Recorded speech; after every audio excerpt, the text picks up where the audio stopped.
Hello சங்கரே. சொல்லுப்பா. தாம்பரத்துல இறங்கிட்டேன்டா. Pickup பண்ண வந்துகிட்டு இருக்கல. வந்துட்டே இருக்கேன்பா. குரோம்பேட்டை தாண்டிட்டேன். சரியில்ல அப்பா வெளியில போய் ஒரு காப்பி குடிச்சு நிக்கம்ல, வேமா வந்து சேரு. 2-3 காப்பி குடிச்சிட்டு நில்லுப்பா, வந்துட்டே இருக்கேன். எது 3 hours later. பா இது சங்கரே வந்துட்டியா?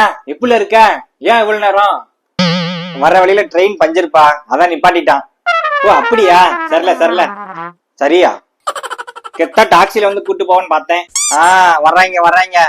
பா ரொம்ப வாசிக்காத, லோக்கல் ட்ரெயின்லயே போயிருவோம். என்னல உபர் ஓலான்னு எவ்வளவு டாக்ஸி வந்திருக்கு. என் மவன் என்ன உபர்ல புக் பண்ணி கூட்டு போனான்னு சொன்னா எனக்கு எப்படி பெருமையா இருக்கும். காசு இருக்கா? 500 ரூபாய் ஆகும். இது 500 ரூபாயா? அப்போ இங்க இருக்கிற டாக்ஸி ஆட்டோல ஏதாவது கேட்டு போயிருவோமா? அவங்க 2500 ரூபாய்ல கேட்பாங்க. 2500? ஒழுங்கா வா, லோக்கல் ட்ரெயின்லயே போயிருவோம். ஃபர்ஸ்ட் கிளாஸ்லயா? வா, வித்தவுட்ல தானே போறோம், எந்த கிளாஸ்ல வேணா ஏறிக்கலாம். வா. இது வித்தவுட்லயா?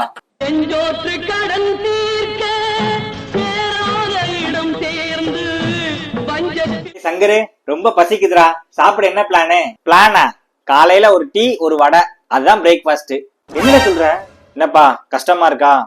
என்ன பண்றது, சேலரி கம்மி, இப்படி அட்ஜஸ்ட் பண்ணி தான் வண்டியை ஓட்டணும். நீ ஃபீல் பண்ணாதப்பா, சென்னையில பேச்சுலர் லைஃப்னா அப்படிதான். அதெல்லாம் ஒரு வெங்காயம் இல்லல. நீ எக்கடுங்கிட்டு போ. ஏதோ டுமுனியோசாமே அங்க பீஸா நல்லா இருக்குன்னு சொல்லி முனுசாமி சொல்லி விட்டான். டுமுனியோசா? அதான்டா அந்த பீஸா ரொட்டி செய்யற கடை. ஓ டாமினோஸா? சென்னை வந்து 3 வருஷம் ஆச்சு, நானே இன்னும் ஒரு பீஸ் சாப்பிட்டது இல்லப்பா. ஏய் அதெல்லாம் எனக்கு தேவையில்ல, கடை வாங்கியாச்சும் எனக்கு வாங்கிட்டா. சங்கரு இன்னைக்கு உனக்கு லீவு தானல, அப்பாவை எங்கேயாச்சும் வெளியில கூட்டு போயேன். எங்க போனோம்? எம்ஜிஆர் சமாதியா கலைஞர் சமாதியா? ஏன் என்னைய அங்க கொண்டு போய் அடக்கம் பண்ண போறியா? காலங்காலமா ஊர்ல இருந்து வர பெருசுங்கள்லாம் அங்கதானே கூட்டு போய் சொல்லுவாங்க. இல்லே சமாதியை பாத்துட்டு போய் நான் என்ன சரித்திரமா படைக்க போறேன்?